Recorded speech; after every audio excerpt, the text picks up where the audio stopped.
All right, big deal. All right, so a huge story we're following this morning, obviously, in a conversation that kind of got off the rails a little bit. The big story, Prince Philip has passed away at the age of 99, 7 decades married to Queen Elizabeth. So we have two tweets, one from the royal family. We'll get to this first. They write, "It is with deep sorrow that Her Majesty the Queen has announced the death of her beloved husband, His Royal Highness, the Prince Philip, Duke of Edinburgh. His Royal Highness passed away peacefully this morning at Windsor Castle." The other tweet we were kind of waiting on was from Piers Morgan. Now, you can debate with me all day whether or not this is the other tweet you should be waiting on. The reality is, I think a lot of us were, and wondering whether there would be a high road taken or going after Meghan Markle a bit more. This was the tweet. "Rest in peace, Prince Philip, 99. A truly great Briton who dedicated his life to selfless public duty and was an absolute rock of devoted support to Her Majesty the Queen as the longest-serving royal consort to any British sovereign. A very sad day for our country. Thank you, sir."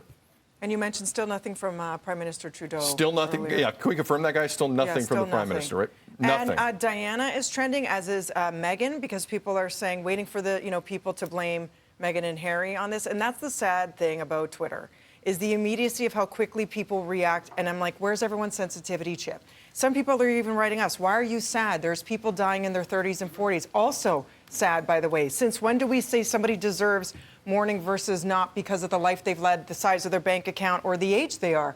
A loss of a life is a loss of a life. So I just worry about people jumping so quickly to make a joke, as opposed to having this time to mourn the loss of somebody who played a huge role to many around the world, right? We know with social media, of course, that's what's happening. And Sid, you know, from Tim and Sid days especially, how Twitter can be toxic in that sense. So Twitter is not real life in that sense, and real conversations at times. People just want to get that one-liner, or kind of just get that like or that retweet. You're right. And the ones that get the retweets are the negative comments a lot of the times, right? So we do got to keep that in mind with it. But again, this is something that, again, there are people that don't care about the monarchy. Right. Let's be honest about that, right? And so there are people that are going to wake up this morning saying, yeah, I don't care, which we understand. But there is a legacy here, and there is a history here, and you do have to, whether you like it or not, respect the history. And will this bring the family together? Well, Meghan and Harry, will this bring the family together? That'll be interesting. Harry was really close. Harry, So. I mean, but this is going to be interesting again.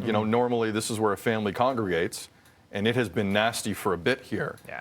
I'll say this: there are multiple stories going on right now. One, this is a significant story at the age of 99, but the other conversations that are happening right now about the royal family, not just in Britain, but in this country, in other countries that have ties. This is going to be another moment where you're going to see it play out over several days. What is the role of this family? Right. Why are they as powerful as they are? And on one hand, you're going to mourn, but that conversation is red hot right now, and it's going to continue. And we may continue on the show. This is BT. Good morning. More after this.